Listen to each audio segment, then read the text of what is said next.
Coming up on today's edition of Locked On Eagles, we have some rumors/reports about Jalen Hurts' contract and what it could look like whenever that contract does come. Plus, we know the Eagles take trenches in the draft, but are they really unique in that way compared to other NFL teams? All that and more on this Friday edition of Locked On Eagles. You are Locked On Eagles, your daily Philadelphia Eagles podcast. Part of the Locked On Podcast Network, your team every day.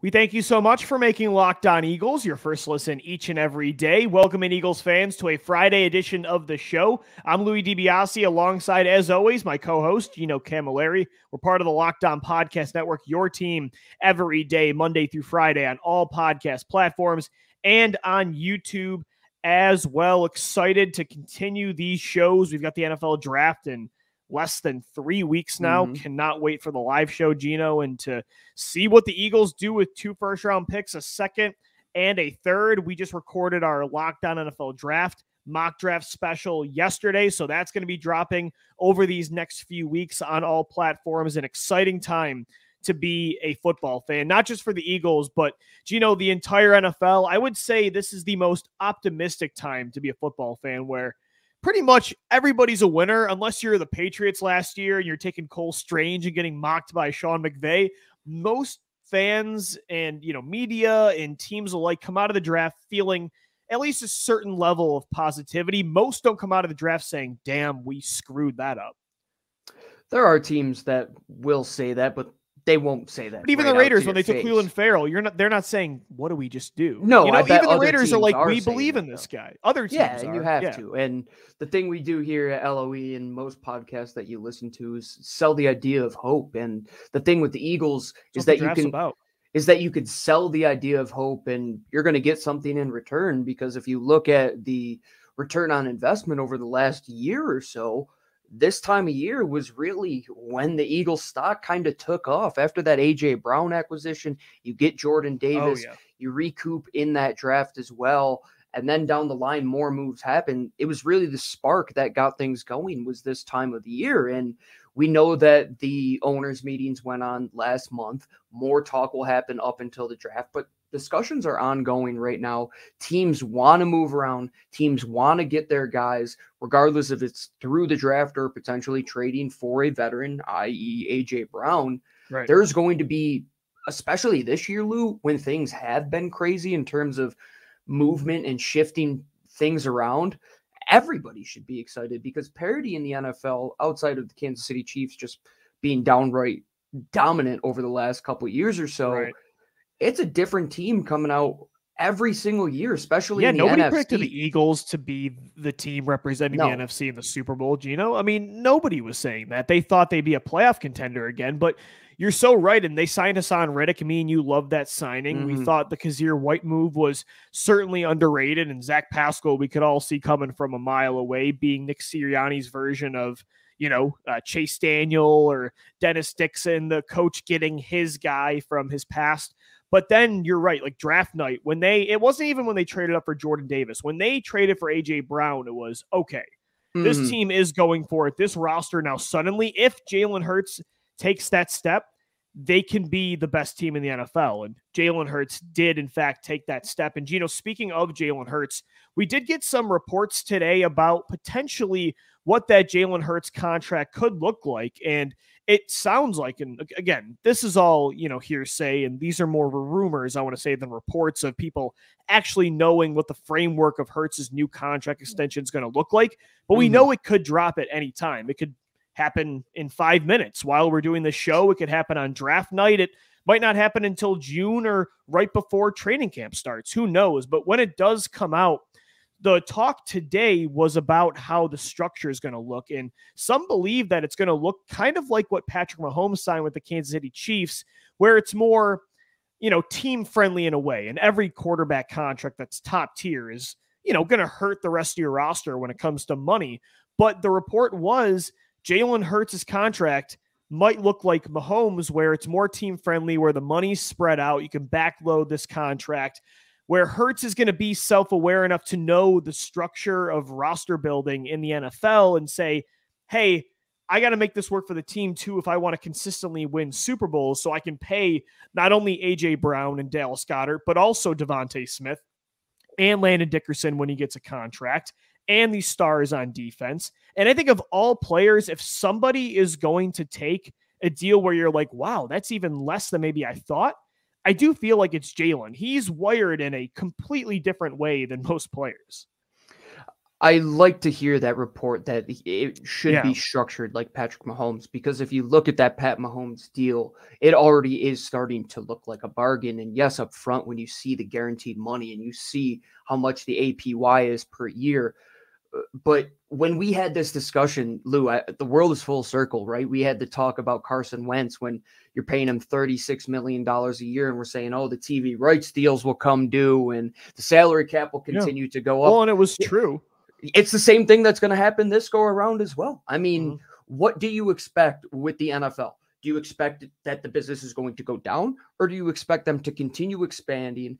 They have continued to do ventures outside of the United States where for once they have officially put in international zones for teams to officially have, and they want to become like the NBA when it comes to the money. And so should the players.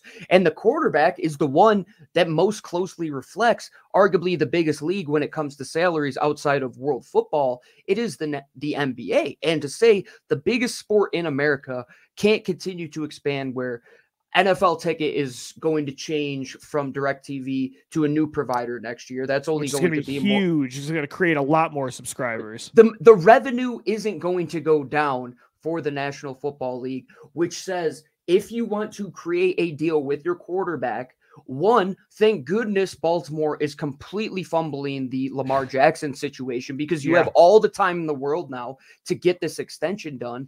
And two, if you fully believe that this window is going to be open, secure your guy like they did with Patrick Mahomes, because you don't want to be on that teeter-totter where you were with Carson Wentz to where, oh, we could see that window where we could get rid of him, which inevitably happened. I want a surefire, no doubt contract to where that salary cap percentage will start probably at around 25% of the salary cap. And by the time this contract is done, it'll be closer to 16, 15% with the increasing salary cap, with the elongated years on there as well. You talk about the backloading, you talk about all these restructures. Who knows what's going to happen 10 years from now, 5 years from now, even 2 years from now.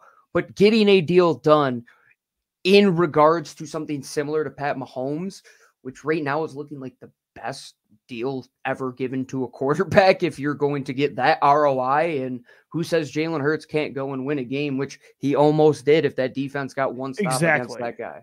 And Gino, it's not like Jalen Hurts isn't going to get his money. It's not like he's not going to get a top tier quarterback contract. This isn't going to look like Daniel Jones where it's only $40 million a year. But again, it's Hurts understanding I need to make sure this is structured in a way where, yes, I get my money, but also it doesn't strap this team because I want to win championships. And I'm not somebody that, you know, I think me and you are both very player friendly where we say, go get your bag. Yes, it's why we both been all in on Lamar Jackson. It's why I love in the NBA that there's these guaranteed contracts. And yeah, did Kent Bazemore deserve a max deal in 2016? Whoa. No, we don't go after Kent Bazemore. He is one of my guys. We could go after Dellavedova. All right, fine. Dellavedova. If you want to go for Tim Hardaway Jr., any of those guys that year that KD signed that massive deal in the TV contract season, I'm all for it. And I want Lamar Jackson. If he wants a fully guaranteed contract, to me, he's worth a fully guaranteed contract. There's like 10 quarterbacks that to me are worth that fully guaranteed deal. So I'm not saying that players shouldn't be selfish in this way. They absolutely should, especially in an NFL league where teams are very cutthroat and very selfish. But I think it is special that Jalen Hurts, though, is very old school in this way, where he's wired more like a Kobe Bryant. And I like to make NBA references because you're seeing, you know, still like Russell Westbrook. I know he has a terrible, you know, narrative right now in the NBA, but he's an old school guy where he's wired in a way that guys haven't been for a long time. And I feel like Jalen's that way. And he said, I might be okay. He might not care about being the number 1, 2, or the 3rd highest paid quarterback. He might be okay with being 5 or 6, but hey, and make sure Devontae Smith is happy, then I'm okay with it. And I truly think some guys say they're all about winning, but I think Jalen really is all about winning. So I think he's going to do what it takes to make this work.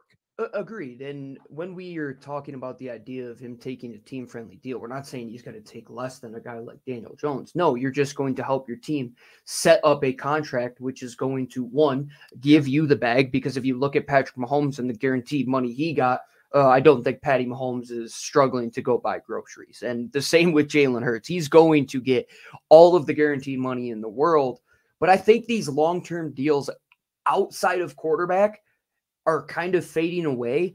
But the one position where if you want to lock in your investment, it's like buying Apple before Steve Jobs came around and came out with the iPhone, right? Like you want to get in this thing on the ground floor before all of the Trevor Lawrence deals come and the Joe Burrows and Justin Herbert. And we know whoever gets Lamar is going to pay him.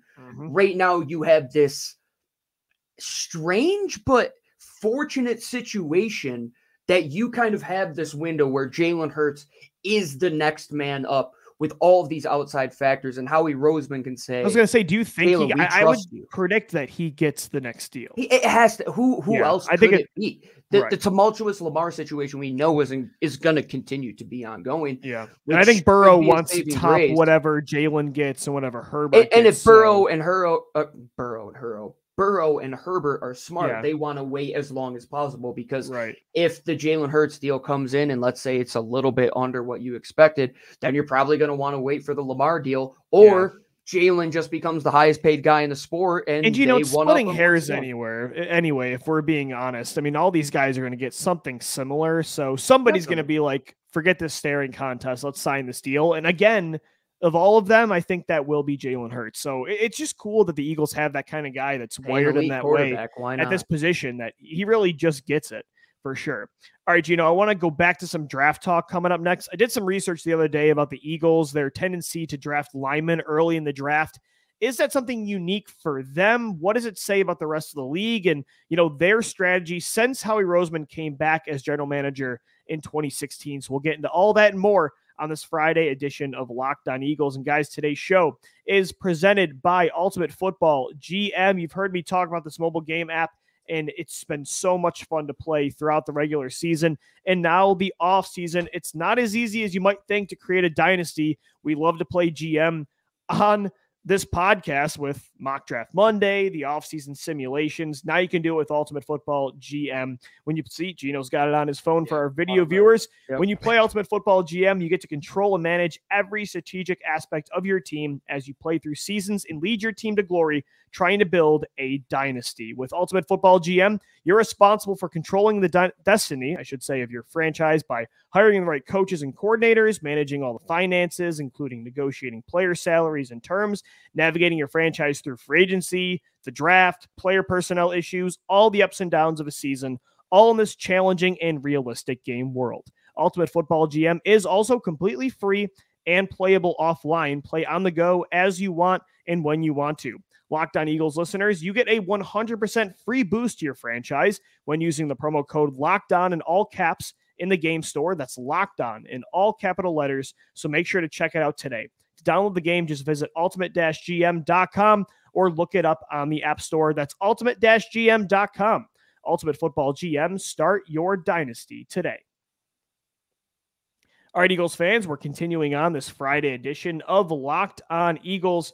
So, Gino, we have heard this our entire lives as Eagles fans, because the Eagles, the majority of their draft picks, the first two rounds, you go back to, you know, let's say when Andy Reid started, right, in the late 90s up until now, the majority of their first and second round picks have been spent on linemen, right? And so you see mock drafts, you see what the Eagles have done throughout the years. And on this podcast as well, we say all the time, Howie Roseman, what does he go for? Linemen, offensive linemen, defensive linemen. That's his bread and butter outside of the quarterback position. And you see that with other mock drafts. And of course, like, it is true, right? I mean, the Eagles, I mean, Howie Roseman said it on his podcast appearance with New Heights the other day that, you know, everybody knows he's obsessed with linemen. But isn't unique to him and the Eagles. So I did some research since 2016 when Howie came back as general manager of the Eagles. The Eagles, of 18 picks in the first 3 rounds, they have spent 7 of those selections on linemen. That's 38.8% of those picks. That's actually only good enough for 15 in the NFL. So it's not unique. Most teams do also prioritize the trenches early in the draft, but I like this. This is not like a negative on the Eagles saying you didn't do anything special here. Howie likes to zig when other teams zag, but what I think is really good about him is he also knows when things need to be simple in the NFL, when things don't need to be creative and you're not trying to force being different. And I think that's what he does recognize with line play is, hey, this is truly, no matter what era in the NFL it is, how you remain consistent is by taking linemen. And so I think, he's only taken 7 early in the rounds, but he's found them late in drafts. He's traded for them, signed free agents. He's been milking, veterans for a decade plus, like Fletcher Cox, Brandon Graham, Lane Johnson, and Jason Kelsey. So I think it's a positive, actually, that the rest of the NFL is doing this too. And the Eagles recognize this is a consistent way to win. And you have to look at it 2 ways. It's not like they're towards the bottom. And no, right, they're 15th. They're above average. Yeah, I would love to see the teams that are towards the bottom and see how their record plays out against how they did. So I have the list. I did. Yeah, do you have the bottom 5? I would like to hear that. And keep in mind too, Gino, the Eagles had the second fewest picks in the NFL since 2016. They've had 18. The lowest was tied with the Rams and Bears with 16 selections. The Rams were 32nd. They've only spent 4 of 16 picks, which is 25%. 31 was the Steelers. 30 was the Bears. 29 Houston, 28 Cincinnati, 27 New Orleans, 26 San Francisco, and 25 Washington. So that's your bottom 7. That's intriguing. Honestly, yeah, it is because the Titans are 24. Yeah, some of those Chiefs are 18. Sense. Like the Bears, that makes sense. And you kind of have to look at that data and say, oh, the Eagles are 15th. Why though? Well, they drafted some studs that have been around and they didn't really need to fill some positions for quite some time. And you are bringing in guys that you trust either early to come in and play right away towards a second contract, or 2, you're going to be a developmental type prospect and allow your coaches to develop you into that starting left tackle, the future in Jordan Mailata. Why don't you need to go and take more offensive linemen? Well, if you have them, you're in a good spot, right? So you look at San Francisco, for example, they've done a pretty good job when it comes to the offensive line. And when you go and add Trent Williams a couple of years ago, you don't really need to go and spend a draft pick on an offensive lineman. So that data it's pretty intriguing, but the Eagles, I think you've knocked it out of the park when it comes to offensive line. I don't think you've missed a pick in terms of a top 3 No, guy. Like Lane Johnson's been your guy for a decade. So is Jason Kelsey. Would Isaac fall into that as well? Yeah, Isaac played for he was a 3rd round pick. He was one of those selections. He played for 7 years.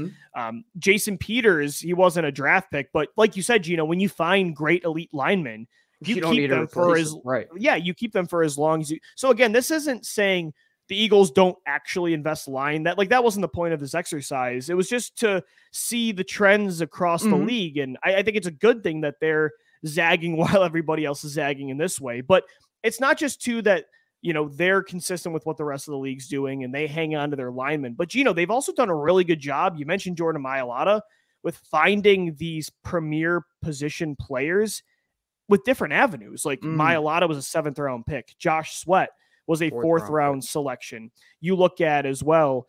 Big V. Halapuli Vaitai was a 5th round pick. Steven Wisniewski was just this free agent, that, you know what I mean? So I think they've done a good job in that way, trading for Michael Bennett, signing Chris Long. They've done a good job of finding it in just so many different ways, trading for Timmy Jernigan. You know what I mean? Javon Hargrave's a free agent signing. So they've found every avenue possible to get trench play. And that's the other thing that what being 15th is great as well, because if you look at the teams that maybe are 1 and 2 in terms of the numbers. Are you doing By the way, that job? was Seattle and Baltimore. 52% of Seattle's picks were on linemen. Seattle and makes 50% sense for Baltimore. because if you look at the turnaround that they have usually on their offensive and defensive line, they don't do a great job keeping in-house guys. They don't do a great job developing. And like you look at the LJ Colliers of the world, Bennett, right? Frank Clark, Oh yeah, they lose a lot of those guys after those first contracts, and some of the guys like the Affettis of the world, and like those guys just shouldn't have been drafted as highly as they were. Like you said, Collier, LJ Collier, and that's the middle ground with the Eagles is that they won't be the outlier one way. They won't be the outlier the other way. They'll find that balance and be that perfect middle team to where they will add through the draft. They will add through free agency. They will add through trade. You don't want to be an extreme in one regard or another when it comes to player acquisition, because if you go up and down that line, Lou, you go 7th round pick left tackle, a 2nd round pick left guard, right, an undersized center that just happened to be a first ballot Hall of Famer. And that was a 5th round pick. Yeah. Who, let's take Isaac, for example. He was a 3rd round guy that played every single position and ultimately played left guard and right guard. And then Lane was like your only top pick at 4. He was the outlier, 100%. And then look at your defensive line, Gino. That's your average. Look at the average. Yeah, Hassan Riddick on the other side, free agent signing. You look at Javon Hargrave before he left was a free agent signing. Fletcher Cox, he was a 1st round pick that you traded up for. But Milton Williams, 3rd round pick. Jordan Davis, you traded up for. Brandon Graham, 1st round pick. But Brandon Graham's been a guy that has now been with this team for 13 going on 14 years now. Josh Sweat, 4th round selection. So that's the thing is, they haven't spent as many picks as we thought, but it's because some of the times they haven't needed to because they did it so long ago and they're finding different avenues. So again, this exercise was just to find some different takeaways with it. And the majority of the time, though, you look at their picks since Howie's been a GM, even before 2016, going back to 2010 and on, because then you can add Lane Johnson in there. You can add Fletcher Cox and Danny Watkins and Marcus Smith, even though those didn't work. That's like 4 more top picks that they selected at those positions. So they definitely go trenches, but I just wanted to see if it was a trend across the league. And, it definitely is. But that's not a bad thing. It's not an indictment on the Eagles. It's Howie recognizing, knowing when to be different and knowing when not to be. And also knowing value, right? Because are we going to go and spend a high pick when we have, let's say, Lane Johnson's like 27? No, we're going to go and try and find that big V or that Jack Driscoll. We know when it comes to the draft pick and round, we're not going to make another 1st round pick when this guy is 28 years old at a position to where he could last to 34, 35, 36. And Howie Roseman just does a good job knowing the landscape. And the landscape is invest in the trenches. And when you have guys, pay them. Or you could be the Seattles that are spending all of these picks and not getting the results out of it. Or the Bears that aren't taking those picks and are having to struggle to keep their quarterback upright. The Eagles are that perfect middle to where you are never going to handcuff or pigeon toe Howie Roseman into a corner. He is always going to find a way to adapt. Like you said, he zigs when everybody else zags. So that's why it's like, would it make sense to draft Bijan in this year when you have this offense or a corner, and then they go and pick Peter Skronsky, for goodness sake, or a right guard? Who knows? That's just what the Eagles do, and it's worked out well. Gotta have the meat and potatoes before you get those sexy sides, Gino. You know what I mean? 100%. So, I thought it was an interesting, exercise to do just to, see what the trends are across the league. And, I think with 3 picks in the first 2 rounds, expect, 4 picks in the first 3 rounds. I would all but guarantee 2 of those picks will be on linemen for sure. We'll wrap up this Friday edition of Locked On Eagles. Coming up next, I have some optimistic thoughts about the Eagles' Super Bowl chances in 2023. We'll send you into the weekend with that. Finishing up this Friday edition of the show, this episode is brought to you by our friends over at FanDuel. The NBA and NHL playoffs are almost here, and now is the perfect time to download the FanDuel Sportsbook. Not just the #1 sportsbook here at the Locked On Podcast Network and at LOE, but America's #1 sportsbook. Why is that? Well, I'll tell you. Because you can go into the app on your phone or to fanduel.com/lockedon, and on your first wager, you will get a no sweat first bet up to $1,000. Basically, that means you can put in up to $1,000. Even if it loses, you will get $1,000 back in bonus bets if it doesn't win. You know, everybody in the world is betting on sports right now, and FanDuel is the only reliable sports book that basically everybody can use because it's easy, it's simple, you get fast withdrawals, you get to win a lot of money. They give you this insurance with these bonus bets up to $1,000, no sweat first bet, simply by going to FanDuel.com/lockedon. What is easier than that? Make every moment more with FanDuel, an official sports betting partner of the NBA, NHL, and the Locked On Podcast Network. All right, Eagles fans, we're wrapping up this Friday edition of Locked On Eagles. We'll send you into the weekend with some positive thoughts about the Eagles' Super Bowl chances in 2023. Gino, this was a completely random thought. I was walking home from my apartment today, a nice day outside, finally taking advantage of the sun, and I just can't help but think about the birds 24/7. So I don't know why this happened. Not the only one.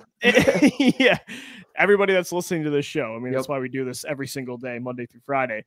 But it might have been because of the report about Hurts' contract and how it might be similar to Mahomes. So, instinctually, my brain is thinking Eagles and Chiefs and, comparing the two sides, and kind of got to thinking about their run in 2023, if they truly can run it back like they're attempting to do. And I think I did a show a few weeks ago about the history of teams that lose the Super Bowl, how hard it is for them to get back, how many times it's happened. But here's a positive way to look at it. The Eagles, or I should just say anybody in the entire NFL, nobody has been able to repeat since the New England Patriots back in 2003, 2004. So it's been 2 decades since an NFL team has won back-to-back Super Bowls. So my logic was, if you're wondering if the Eagles can run it back, it's very hard to repeat. So outside of the Kansas City Chiefs, who are you taking to win it all next year? To me, Gino, I think the Eagles getting through this NFC conference is the best bet of anybody. Would I take the field of AFC teams over the Eagles? Probably, but just the Bills individually, or just the Chargers or Jaguars individually over the Eagles or the 49ers? I think Philadelphia. So if you're not going to pick Kansas City to repeat, which has not happened in 2 decades, it's a positive way to think that the Eagles could be a favorite to win the Super Bowl and go for it again next year. I like the logic. And I look at the AFC similar to how I look at Pac-12 football, that every time there's an outlier team that has a chance, they cannibalize one another. And that's what the AFC is going to be. It's going to be either Justin Herbert beating Joe Burrow or Joe Burrow beating Josh Allen, and you never know what's going to come out of there. And to take your logic, let's say that statistics hold up and Patrick Mahomes doesn't make it back after those teams bang and clang through the AFC playoffs, where the Eagles, worst case scenario, even if Lamar does end up in the NFC, that's the only quarterback I'm worried about that could compete with Jalen Hurts. Look how many quarterbacks are in the AFC, Gino. It's Mahomes, Allen, Burrow, Herbert, Lawrence. I mean, the list goes on. Now you're going to have a couple of probably top picks, right? I mean, whoever CJ Stroud. Yeah. I mean, Aaron Rodgers is probably going to leave the NFC and go to the Jets. And if Tua's healthy, that Dolphins offense, we still know can score at will. Who knows what's going to happen with Lamar? He might stay in the AFC. We really have no idea. So imagine? Again, it's not me saying that the Eagles have a better chance than anybody in the AFC. Like, the Bengals have just as good a chance as the Eagles, but would I pick the Eagles and their situation over Cincinnati and theirs? I would pick Philadelphia. So I would pick the AFC field. But again, when it comes down to individual teams, removing the Chiefs from this equation, if you don't think they're going to repeat, I think that's a way to look at it in an optimistic way. Because yes, it's very hard to get back when you lost as well, but it's even harder to repeat. And I think the Eagles are set up to run it back more than any other team in the NFL. Who gives you a threat, like quarterback wise? I mean, Dak Prescott. It might be Dak, which is crazy because. And does that scare you? No, it's the Paul George or James Harden of the NFL. He never gets past the first or second round. Great point, man. I mean, when you were coming, I'll give Paul George his respect. He made the conference finals a few years ago. When you were coming through the NFC in those early 2000s years as well, it was like Donovan. Like, that's the dude. Like, Donovan McNabb was the dude, right? And that's where you are again with Jalen Hurts. It's a good comparison, Gino. I mean, who did he play in the conference title? It was Brad Johnson the one year. Yes. It was Jake Delhomme, Michael Vick. Yeah. I can't believe they lost. Kurt Walker in 2001 is probably the best one. Yeah, and he was bagging groceries just a couple years before that, right? Like it takes just keep Lamar away from San Fran and Detroit, and I think they're great. Yeah. I think a team that in the NFC that 100% should take a look at Lamar. Dude, New Orleans, like you made a mistake going after Derek Carr, man. Like if you just waited just a couple more weeks, Lamar would have been the perfect guy for a roster that they could have righted that 2018 wrong of trading an extra first for Marcus Davenport. Can I ask you, did you believe that they were going to pick Lamar with that pick? I was sold. I remember where I was to this day. I was at my buddy's house when the Saints traded up. I said, this has got to be for Lamar Jackson. Drew Brees has got 1 year left. If you trade multiple first-round picks to get up in the first round, that tells me quarterback. And I was high on Lamar. So, yes, I thought, last year when they traded up with the Eagles, it was for Malik Willis. So, I know. And look at where they are now. Yeah, it's going to be fascinating. But wow, I wanted to send everybody into the weekend with that positive thought. Jalen Hurts and Derek Carr, NFC Championships, what we got to look forward to. Sign me up. Now. Sign me the hell up. All right, everybody. That'll do it for today's edition of Locked On Eagles. Subscribe to the podcast Monday through Friday.